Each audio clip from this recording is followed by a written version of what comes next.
The spiritual condition of America, politics, culture, and current events, analyzed through the lens of Scripture.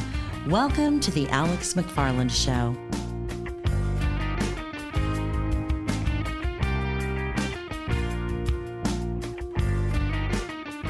In the Bible, in Romans 3:18, speaking of a lost world, it says that there are peoples who, quote, have no fear of God in their eyes. In Romans 1:22, this could be the life verse of this generation, it seems like, professing themselves to be wise, they became fools. Hi, Alex McFarland here, and I want to do a show. I don't think I've ever really done this before. An entire show devoted to one TikTok video. Now, this is going to be a show about the atheism and unbelief. In general, there are people that are non-believers and people that some know the intimate details of the gospel message but reject it. But I want to talk about millennials and younger, because if ever there's a demographic that when the millennials and younger are, it's not just they're ignorant of the gospel, but they are overtly, willfully rejecting the gospel. There's a certain arrogance and hubris that goes with it that's just, it's tragic. It really is.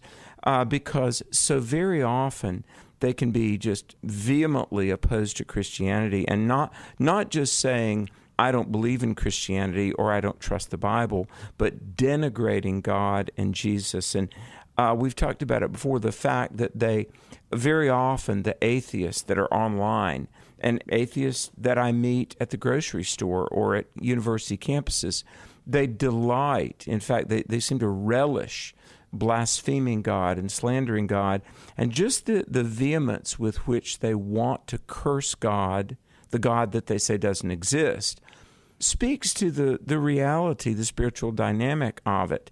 Now, there's a video making the rounds right now of a very attractive young adult lady saying she wants to go to hell. That, please, Christians, stop trying to reason with me, stop trying to reach me. I and all my friends want to go to hell, and she says she can't wait until she gets there because it's going to be a great time. What she says. And as I've said before, I think Lucifer must be back in the shadows saying, oh my goodness, I cannot believe how easy this is, the way that people are deceived. But I want to talk about this because it's interesting.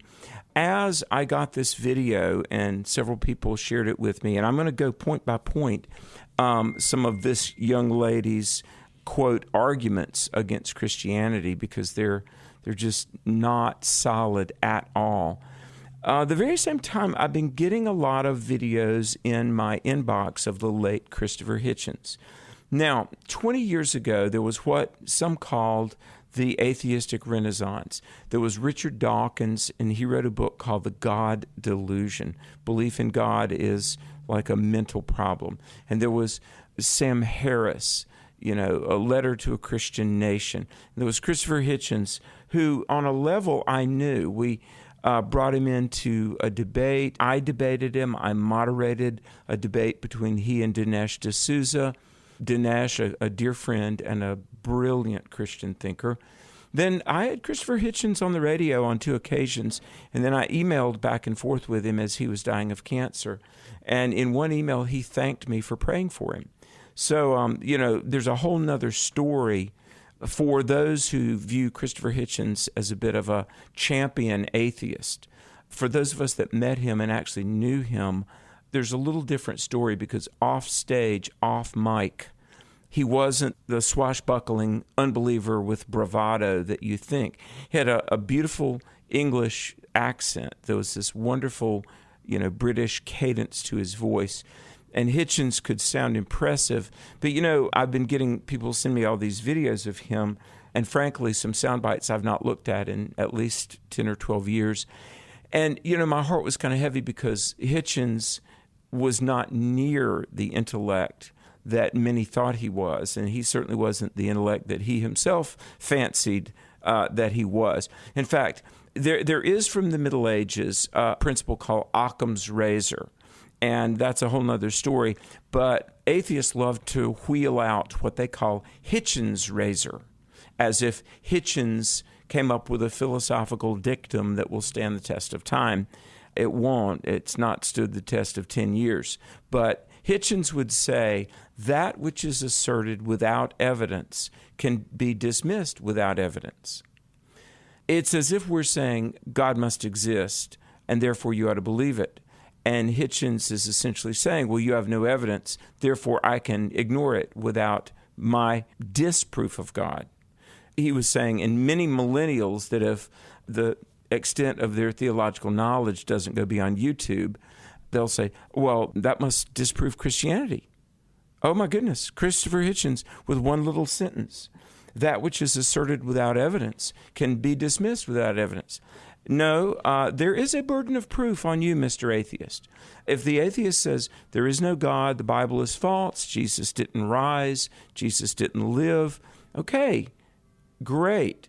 But you can't build a worldview on a unblemished absolute negative. You, Mr. Atheist, you, young Miss TikTok Vidian, you have a burden of proof. What is the origin of matter? What is the origin of consciousness? How did life begin, and how did individuation occur? Not only the nearly limitless species of plant, animal, and biological life, reptilian, mammalian, but what about human consciousness and human conscience? In fact, many of the young millennial atheists ought to know that a number of the most brilliant people in history, and I've got, my 5 A's, Aristotle and Augustine and Aquinas, and that's a whole nother story on critical thinking and philosophy. But some of the most brilliant minds in history, past and present, were convinced that there must be a God based on the ubiquity of moral knowledge. Evolution and materialism has no answer for the reality of conscience, how we have this moral code written on our heart. So I want to go point by point through this video, and we'll do this. And I'm going to point out, and it's very sad, the confidence, just the unwavering confidence these modern atheists have when, we all were blind at one time. But I have to say, Hitchens, Richard Dawkins, and all of these atheists, and I've interviewed 32 atheists in my book, 10 Answers for Skeptics, and then another book, 10 Answers for Atheists, both of which I would urge you to familiarize yourself with. They build their negation of reality, truth, and God on fallacies. Now, we'll explain what that means and how we can reach this generation that is so lost and needs the fear of God in their eyes. Stay tuned. We're going to come back and talk further about truth, timeless truth in nearly truthless times. Don't go away. Fox News and CNN call Alex McFarland a religion and culture expert. Stay tuned for more of his teaching and commentary after this.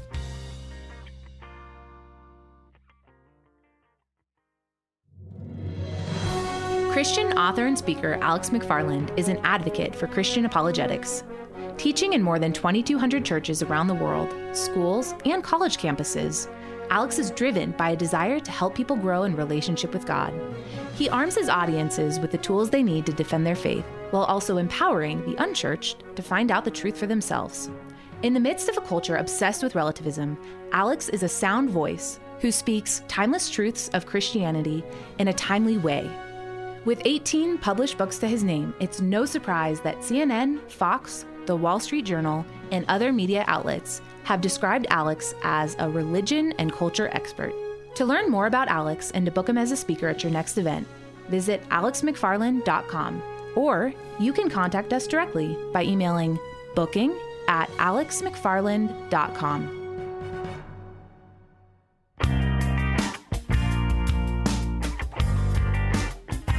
He's been called trusted, truthful, and timely.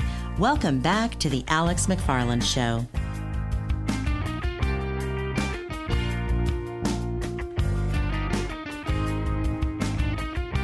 Welcome back to the program. Alex McFarland here, and we're talking about atheists. And my goodness, it's like YouTube and social media has so emboldened people not only to share their opinions and their attitudes, but frankly to put on vivid display their ignorance very often.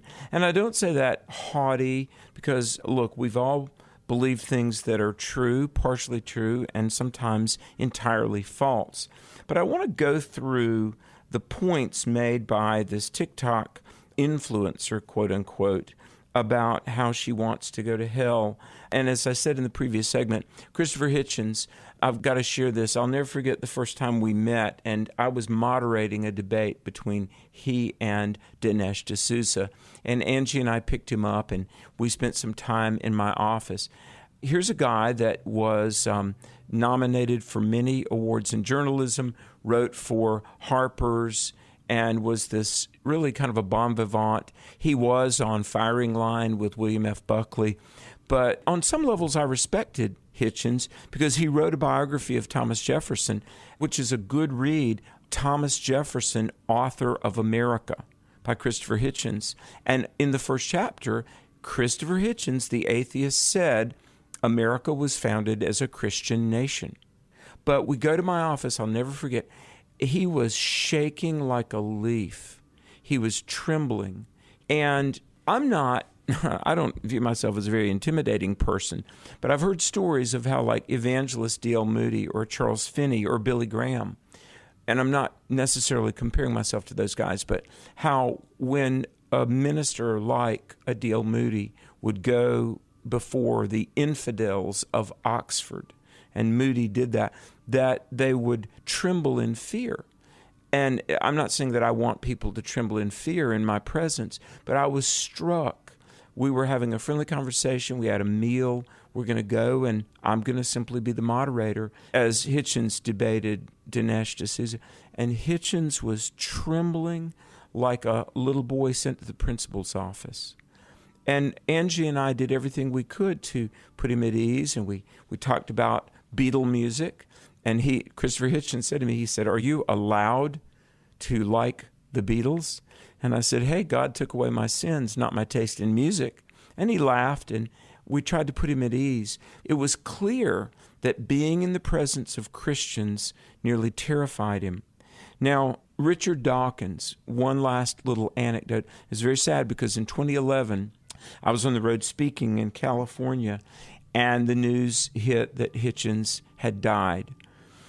My last email exchange with him was maybe 4 or 5 days before he passed, and he thanked me for praying for him. What his ultimate spiritual decision was, I don't know. But Richard Dawkins, the biologist who famously is just... Richard Dawkins has made blasphemy into a cottage industry almost. But Richard Dawkins, think about this. When you think that atheists are so secure in their rejection of God, it's almost like C.S. Lewis. C.S. Lewis said during his time as an atheist, many a day he secretly thought about God and wished there was a God. Richard Dawkins, after Hitchens passed, Richard Dawkins said, if it turns out that there is an afterlife, and he said, if I die and I'm riding that, quote, long chute down to the lake of fire and brimstone, I'm sure at the bottom of the slide, Hitchens will meet me there with a mixed drink and a cigarette. Now, isn't that the most insane, vacuous, foolish thing you've ever heard? Here's a PhD, published author, prides himself on being too intelligent for Christianity, and yet knows in the back of his mind. He says if we realize that we were wrong, well, at least we'll land in hell with a drink and a cigarette. So sad. In an email, he emailed me once. It was funny because he said he would only debate William Lane Craig, and we had had some people that wanted a debate between Dawkins and William Lane Craig, and I would moderate. He said, well, I'll do it, but I'll do it for $100,000. So I emailed him back, and I said, okay, yeah, we have a man that will put up the money. And he said, well, I'll only do it in the city of Washington, D.C., at a certain venue on a certain date. And I said, okay, done. Every criteria. And he finally said, I'm not going to do this debate. Why would I want to interact with you flat earthers? Chicken out much, Dawkins? He says that hell will be a place of mixed drinks and cigarettes. And anyway, my point is, folks, look, everybody knows there's a God. Now, the TikTok girl, she lays out some fallacies. Now, a fallacy is a faulty way of thinking. And one of the faulty ways of thinking is what we call appeal to authority. Now, appeal to authority is saying, look, I know a PhD and he's not a Christian. Or I've got a rich friend and he doesn't need church. Well, she says in this particular atheist video, she goes, I have a master's degree in theology and medieval exegesis. And then she lays out her unbelief as if, okay, wow, you have a master's degree in theology. Well, that must mean that you're more intelligent than Augustine, Aquinas, C.S. Lewis. It must mean that all of the evidence, the lines of proof for theism, and specifically Christian theism, are false. Now, here's the point. You have a master's degree in theology? Well, what theology? Classical, patristic, maybe postmodern studies that are based in relativism, German liberalism. I mean, having a master's degree in theology really doesn't tell us anything. Then she goes on and she says medieval exegesis. Now, when somebody lays out an appeal to authority fallacy, okay, medieval, that's an impressive sounding word. Exegesis, okay, I mean, somebody could have studied the exegesis of Shakespeare. You could do the exegesis of the Canterbury Tales or, early 20th century proto-feminist literature. That really doesn't tell us anything about whether or not you have thoroughly, fairly looked at the evidence for the Gospels. So, folks, don't be intimidated if somebody, by appeal to authority, and even when I'm teaching, I could say, well, I've been an ordained minister 25 years. I've preached around the world. I've debated at 200 American universities. That doesn't mean anything. And please don't think that I would ever hang the truth or falsity of Christianity on my alleged accomplishments. Because I can respect accomplishment. Maybe I've attempted to achieve a few accomplishments of my own, but the accomplishment, the prestige of the critic, says nothing about the truth or falsity of the claim.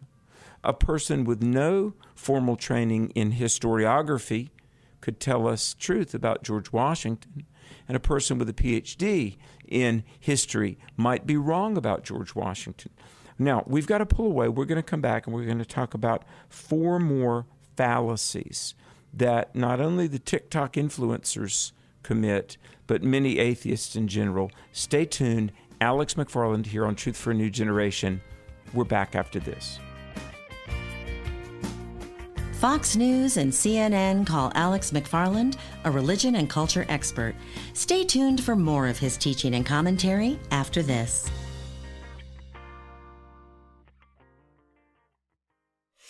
In recent years, our nation has suffered greatly and we seem to be on a rapid moral decline. We've rejected God, morality, and we've almost completely lost our sense of patriotism. It's no wonder that many are asking the question, is this the end of America? Hi, Alex McFarland here, and I want to make you aware of my book, The Assault on America, How to Defend Our Nation Before It's Too Late. You know, our nation has seen politicians that are corrupted by greed, and they've got a vested interest in power, and many of our elected officials seem to care little about the country that they've been appointed to serve. Read my book, The Assault on America. We can stand up for our great nation and defend America before it's too late. It's available everywhere. You can learn more on my own website, which is alexmcfarland.com. Read the book, The Assault on America, How to Defend Our Nation Before It's Too Late.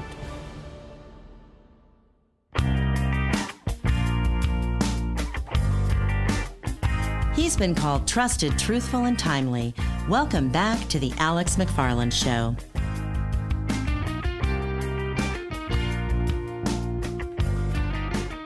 Welcome back to the program. We're going to talk about some of the common fallacies of unbelief nowadays. But I do want to remind you, we've had a great summer of 23. We've got a great fall.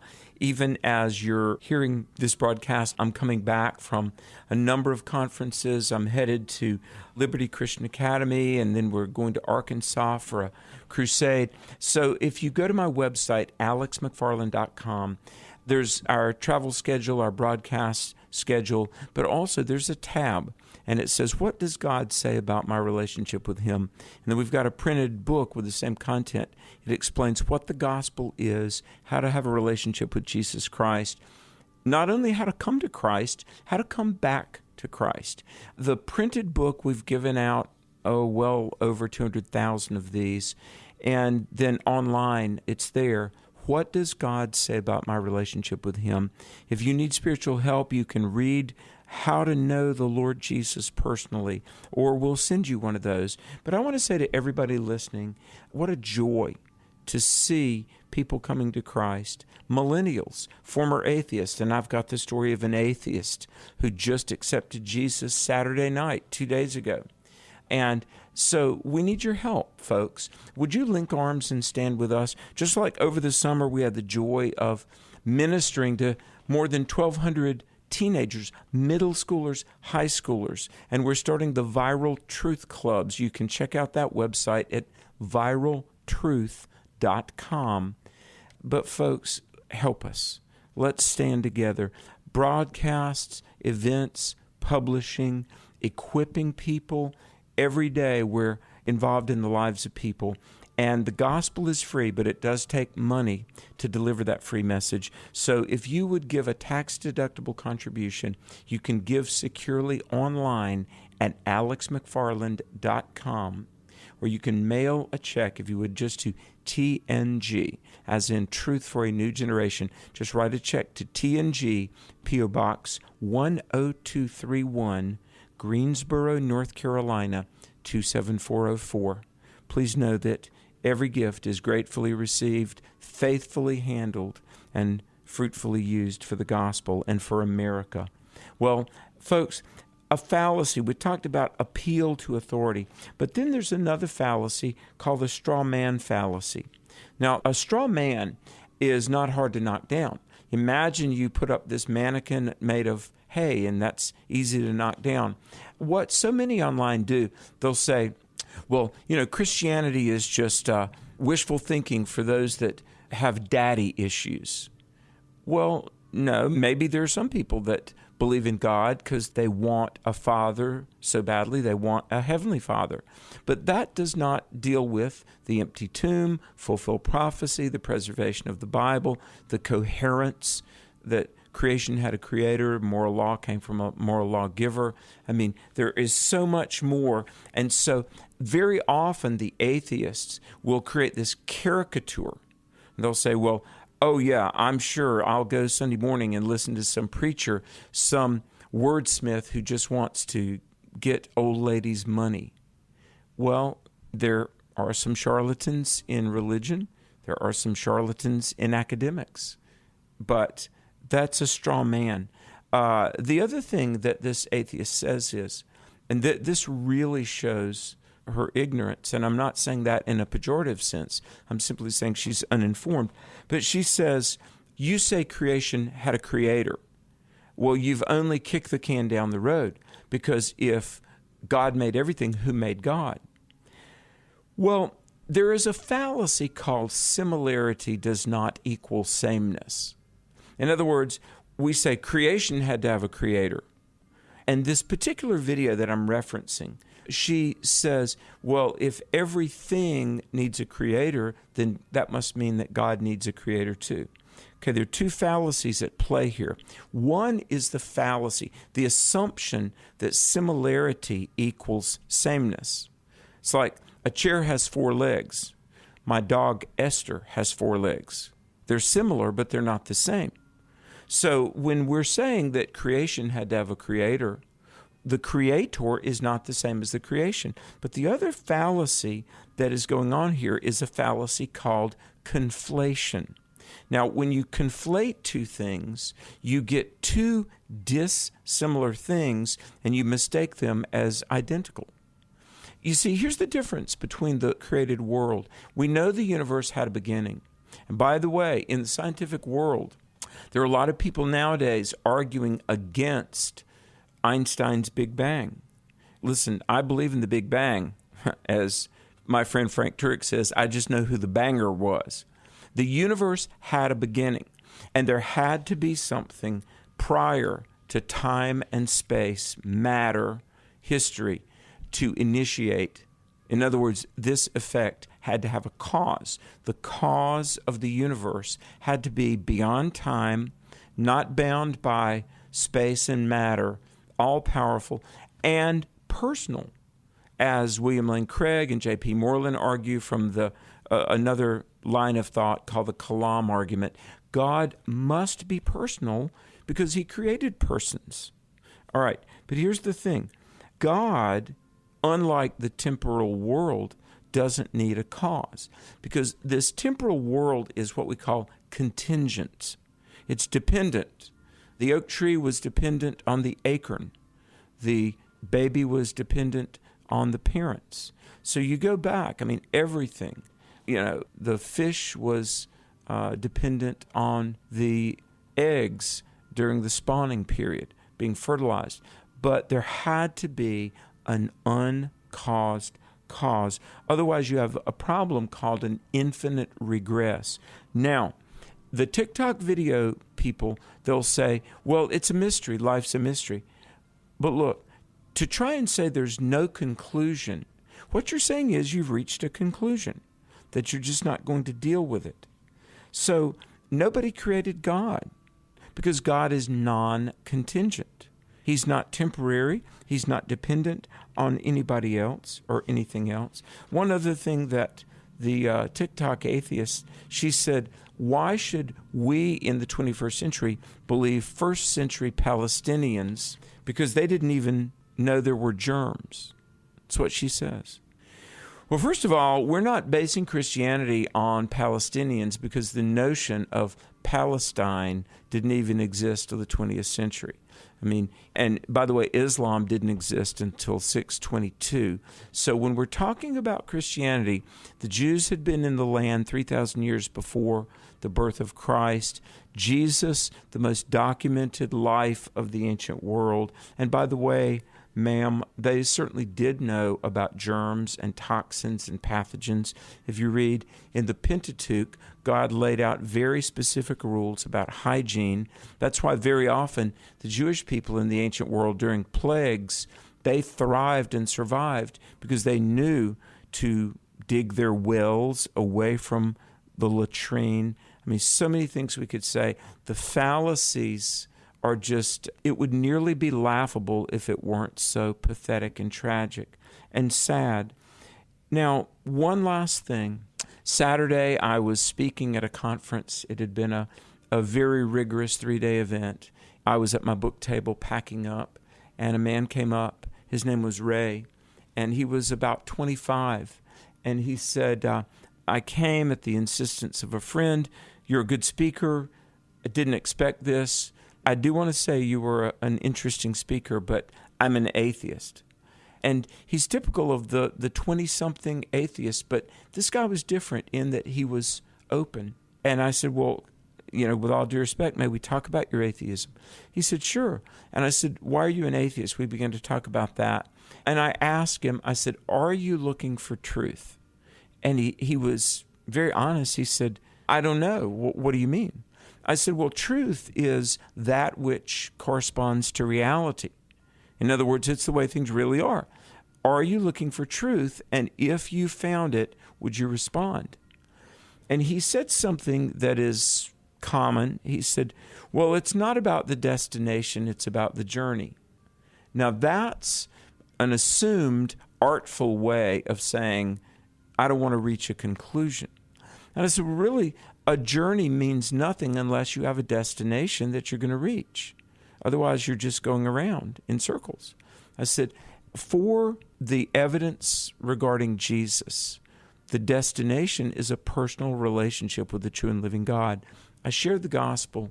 He prayed, and with tears coming down his face, he accepted Christ. Now, there's a lot to learn, and there's Christian birth, and there's Christian growth.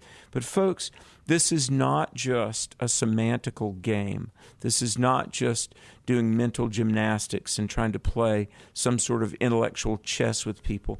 Jude, verse 3, says that we are to earnestly contend for the faith. We're to passionately, like Paul on Mars Hill and like the Apostle Peter, we are to present, explain, defend.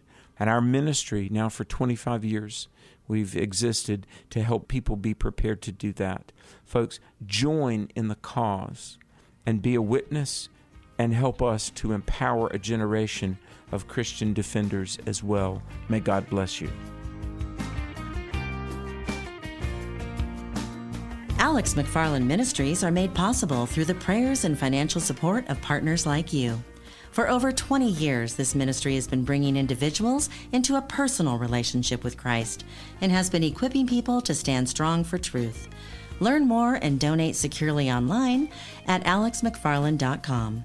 You may also reach us at Alex McFarland, P.O. Box 10231, Greensboro, North Carolina 27404, or by calling 1-877-YES-GOD and the number 1. That's 1-877-YES-GOD-1. Thanks for joining us. We'll see you again on the next edition of The Alex McFarland Show. Do you have a desire to deepen your faith, better understand Christian apologetics, or to get a biblical perspective on current events?